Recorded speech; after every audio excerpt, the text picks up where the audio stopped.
awungazi kahle kahle lasohlangana khona mina ngokuqhumisa ngebanga nje ngidaxa ngemvubu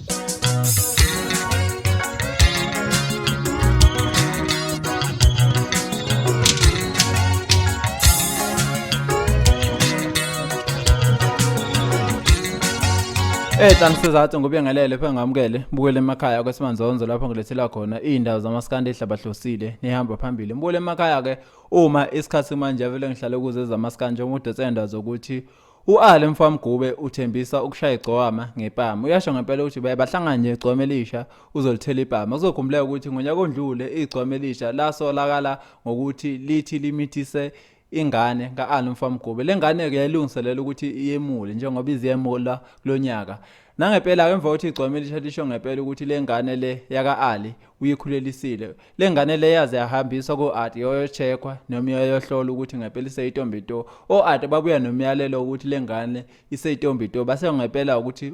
igcwama elisha lizobika inkosini ngokuthi lihlambalaze laphinde lacela iphathi ingane kaAle nangempela lolu daba lahamba laze lafika enduneni zenkosi induna yenkosi endlulisele enkosini inkosi yayotshena induna zenkosi yasemdletsheni kodwa lolu daba lagcina liphelile njengoba uAle waphinde wayikhudza futhi walolu daba alimiswe lesule ngokusho kwakhe kuAle uthi walesuliswa ukuthi wabona ukuthi umthandeni lazomlahla lelicala egcine sekhokhi inkomo masekhokhi inkomo masemulisa lengane ke uAle kwakuzobonana ngathi usebenzise inkomo zegcokama uthi wayebuya wayikhuza kwathi lelicala alimise lesule futhi kodwa kuye right show igcoma elisha ngempela lathi lona alishonga ukuthi limithise ingane kaAle kodwa lathi limithise kaMaphumulo hayi ingane kaAle ngqo lokho kwabe sekudala ukuthi izikleshana lezi indaba ngoba ingane yaze yahamba yayohlola igcoma lithi lengane yahlolela ubala lona lalingasho ingane ezalwa uAle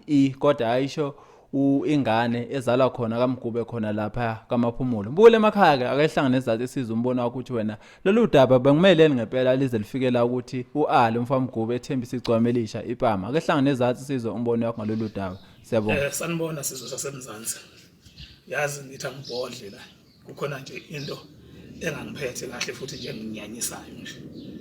yazi lo mfana lo okuthi umthandeni kahle kahle angimazi ukuthi ucabanga ukuthi ngiyini mina la kuye yabo lo mfana lo usukela ingane yami wayithuka waqhamba manga wathi uyikhulisile yabo emva kwalokho omama abahlola lengane le bayithatha bayoyihlola befuna ukuthola isiqiniseko sokuthi lo dodo okhulunywa lo mfana ukhona ngempela yini yabo babethola ukuthi awukho labo mama laba bavule icala wajika lo mfana lo wathi mina ongimvulele icala engiqhambela amanga ngangeke mina ngimvulele lo mfana icala ngalokho ngoba ngiyamazi ukuthi ingqondo yakhe isebenza kanjani lokho inangenakho lokho akanakho nje sidalo yabo ngoba ngangazi ukuthi mangingamvulela icala vele lizomudla ngoba wayekhuluma umbhedo lento ayekhuluma wayazi kahle naye ukuthi ayikho yabo so ngamiyeka mina ngathi ngakhuluma nezinduna ngathi ngicela sizicime leli cala leli singaqhubeki nalo ngoba ngibalekela ukuthi lengane le bengise enhlelweni zokuyemulisa yabo ngazi kahle ukuthi ngizothi mase ngiyemulisa nesedliwe icala ajika aqamba amanga athi ngiyemulisa ngeinkomo zakhe lo ngiyemulisa ngemali yakhe so isona sizathu esangenza ukuthi ngithi enduneni aselikhansele leli cala yabo kodwa kahle hle ukube laqhubeka lazomudla ngoba wazi kahle ukuthi wayekhuluma umbhedo eqhambela ingane yamamanga ngoba efuna ukuhlambalaza mina yabo so manje sengimbona esehamba ekhuluma izinto engingayitholi kahle balushukela ekhuluma into engazwakali kule show yakhe le ifaka igama lami efaka nengane yami lo mfana lo akabazi abantu ngiyambona ngithatha kancane mhlawumbe ucabanga ukuthi ngilezi intatheli lezahamba ezishaya ngempama ezenzo magoti bakhe mina angiyona ke lo nhlobo leyo yabona mthandeni mfana wami wala sohlangana khona ngokufundisa abantu wena awungazi kahle kahle lasohlangana khona mina ngokuqhumisa ngempama nje ngidaxa ngemvubu ngikhombisa ukuthi uyingane umfana ayikho into ongayenza kimi so qhubeka kana lengqondo yakho ngiyakukhoza mfana wami ngiyakukhoza ngikhomba ngomono ngiyakukhoza ungacabanga ukuthi nje ubuhlezi ukhuluma lezi zinto anyana uyikhuluma engomeni zakho nje ngikuyeka ngoba ngikusaka ngikuyeka ngoba ngisuke ngicabangela umsebenzi wami futhi kwesinye isikhathi uyaqasha mawusanda ukukhuluma lembhedo yakho le ngize ngiye studio ngiyobhodlela khona kodwa one day ngiyakutshela sohlangana one Slimana day sotholana mina nawe ngiyakutshela boy into engiphethe kabuhlungu kodwa manje sengijabulile esayidini umthandeni ufake umntanami kuma social media umntanami ke ngoba yitshitsha ingokumzala thina bomama abahonomehlo sizala njalo nje nangeimbambo siyazala ngakho ke sesikhulume kahle ke manje sesimbonile sesimcheckile sathola ukuthi usagcwele mfi umhlophe uthe ungafunga ukuthi inkomo umuse ngethungeni wazisa izulu sengakhihliza ubisi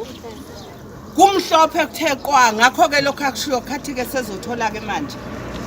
uswazi ayinoswazi umolontshisi efuneka kumthandeni okokuqala nje udicelele isithunzi somntwana phansi nesabo mama abahonomehlo emva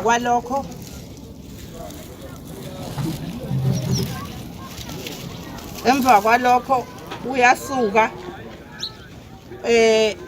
udicilela isithunzi somntwana obedicilela isithunzi somntwana phansi nje kusho ukuthi lo mntwana uma esemhlangeni next year uyobe phethe umhlanga uyobe uphethwe uye noma uyobe uphethwe umama wengane kaMthandeni abazombona nabambone ku social media sanibonani yebo ngoba phela yena ukwazile uyigagu uno Facebook uno Instagram uyachwitha useshilo ke wathi qhuzasha zishe kuye ke ngoba uzoyibona ukuthi ufana nobani umanje kumele azi umthetho ukuthi uzoqala ukuhlawula azageze nathi ukuthi uzoqala ematshitshini azawufika kubayethe angazi inkomo ziyoba ngangibona sengathi kuyoguga iphakethe angazi ke noma uyilaba abagquba inkomo yini azogijima nazo ngeke sidlale umthandeni